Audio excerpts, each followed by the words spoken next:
Hello അസ്സാം വലൈക്കും. ഇന്ന് ഞാൻ ചെറുപയർ പരിപ്പ് പായസം തയ്യാറാക്കുന്നത് കുക്കറിലാണ് കേട്ടോ ഉണ്ടാക്കുന്നത്. വളരെ ഈസി ആയിട്ട് നമുക്ക് കുക്കറിൽ ഈ ഒരു പായസം തയ്യാറാക്കാൻ വേണ്ടി പറ്റും.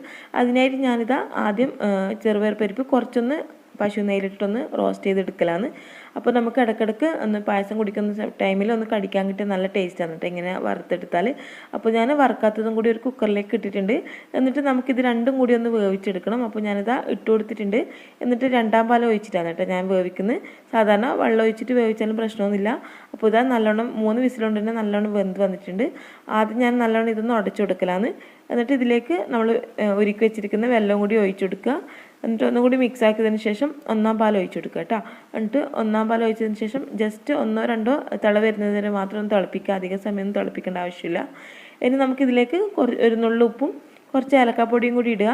എന്നിട്ട് പശു നെയ്യിൽ അണ്ടിപ്പരിപ്പും മുന്തിരി ഒന്ന് ടോസ്റ്റ് ചെയ്തിട്ടാൽ നല്ല ടേസ്റ്റി ആയിട്ടുള്ള അതുപോലെ തന്നെ നല്ല തിക്കോട് കൂടിയ